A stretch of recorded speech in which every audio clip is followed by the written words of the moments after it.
Hey, I'm here with Courage My Love. I've got Phoenix, Mercedes, and Dave. Guys, thanks for coming in. Thank you for having us. Yeah, so I guess, right off the bat, doing research about your band and, listening to your music, you guys seem like you're having fun, which is pretty refreshing. So, give people, I guess, a history about your band that don't know about your band. Like, you guys are sisters. And Dave, where did you come from? Where did you come from? I just showed up off the street. No, I was acting with them in a play. We used to all be into drama and like acting and stuff. Cool. Acting kids. Drama class. So I was in that, and we started jamming acoustically. And I was looking to play bass in a band at the time, and I kept hinting, hey, if you know any bands that need a bass player, let me know, because they didn't have one at the time. And we were looking too. Yeah, and you're like, oh yeah, we'll let you know, yeah, for sure. They didn't really get the hint, I guess.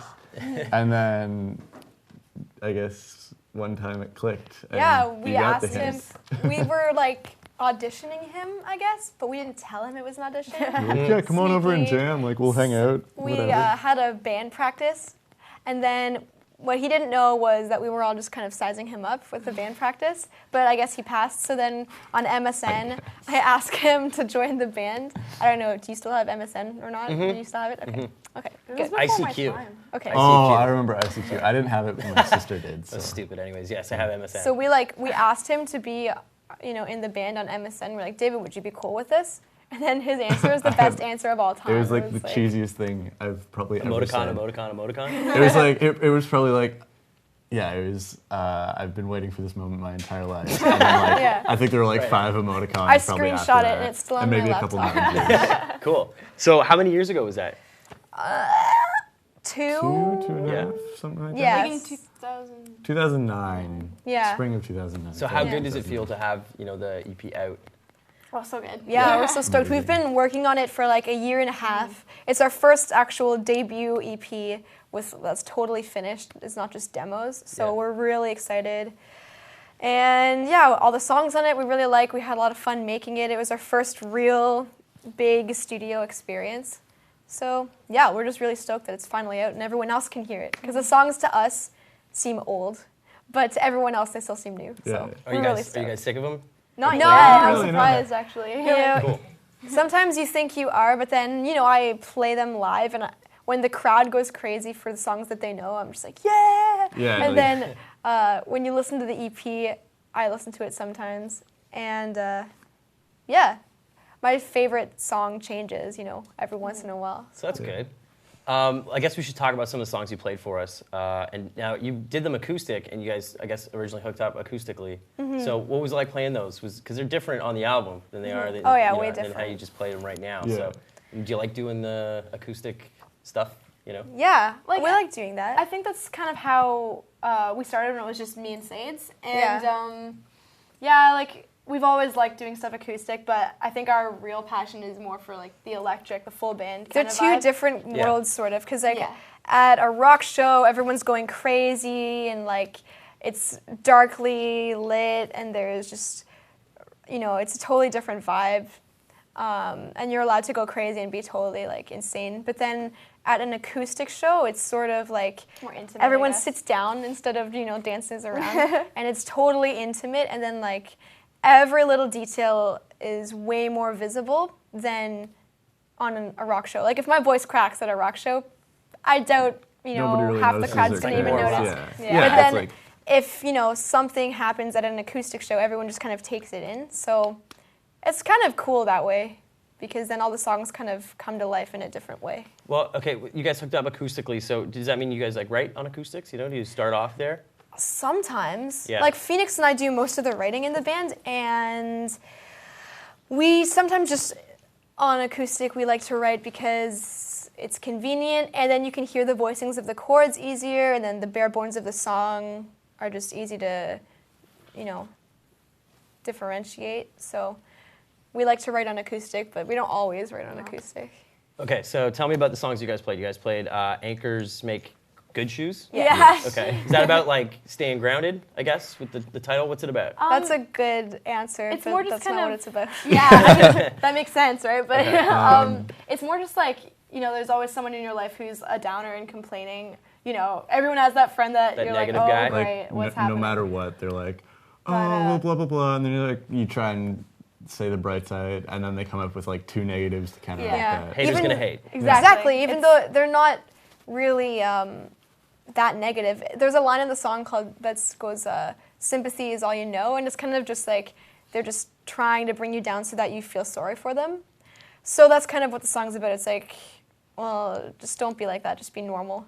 So, I don't know, David came up with a name. Yeah, I'm to blame for the weird Kind name. of, it reminds me of gangsters when they like cement people's feet and throw them in like over bridges. Yeah, okay, fall cool. down. The mafia. It's very Scorsese of you. Yeah. I don't know where I got the name. I think it was really hyper. Beamed at the in from time, space. and, Cool. The other song, I mean, speaking of dropping, I guess, gangsters in the river, is that what that's about? No. It's more kind of like, especially if you're in the music industry, people always tell you, oh, it's like a hard industry to crack. You're not gonna make it, like all that kind of stuff. But it's more just kind of like if you have a passion or a calling for something, just keep going. Don't listen to anybody else. You will make it eventually if you want to. Yeah. So. Like I think the songs all have kind of different meanings for all of us, and I think that's the way it should be. That everyone should have kind of a different interpretation of what it means. Like for me, that song, I didn't write the lyrics, Phoenix wrote the lyrics, but for me that song is just kind of like a, affirmation. It's sort of like about having a calling or a specific knowledge of what you want to do and stuff. And for me, it's kind of a religious song, but I don't think it is for anyone else. So I don't know. Yeah.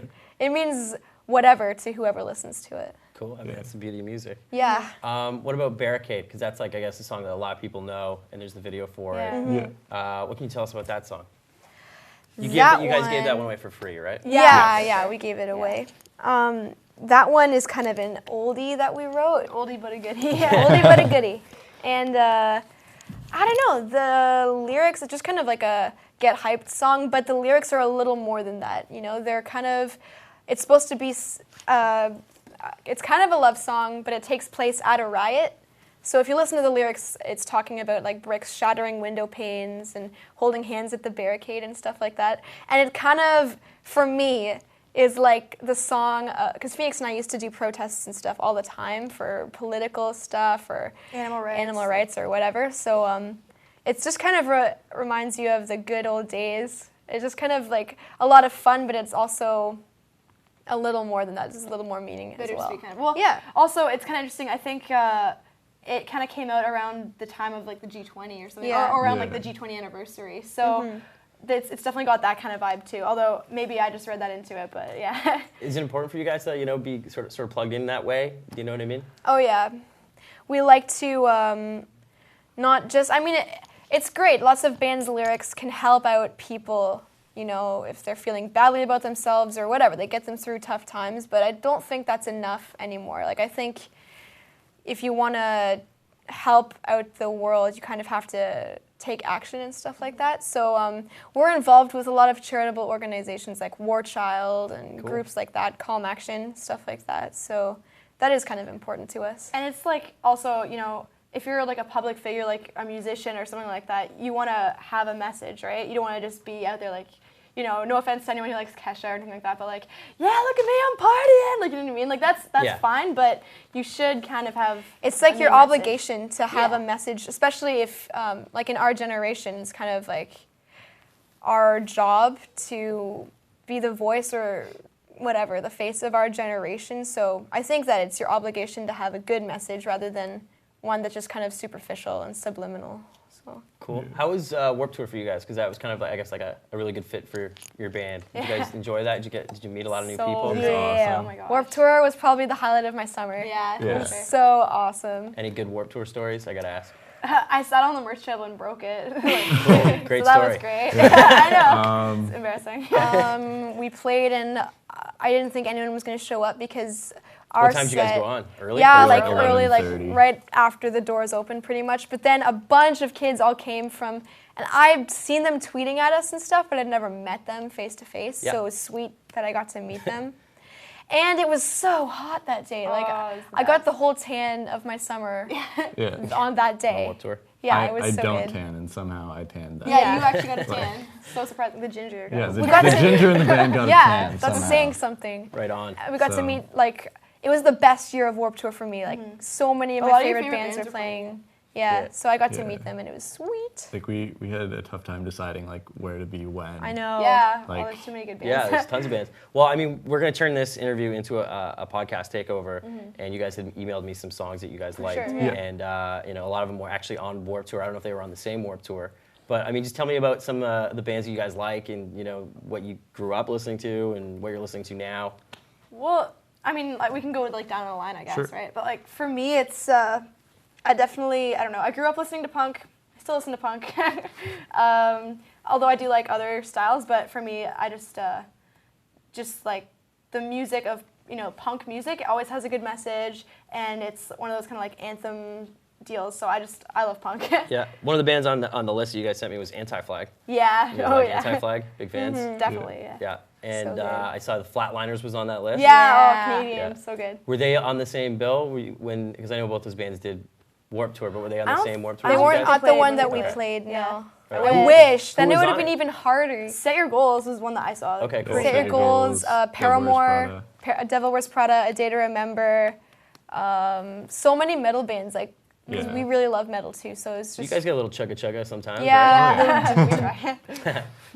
I guess, you know, last question that I want to ask you guys is, you know, obviously you're a little bit younger, and I wonder if you guys have to deal with people, you know, do you have to try a little bit harder because people are like, oh, you guys are just whatever. We don't take you seriously because you're a certain age. Definitely happens sometimes. Yeah? How do you guys deal with that?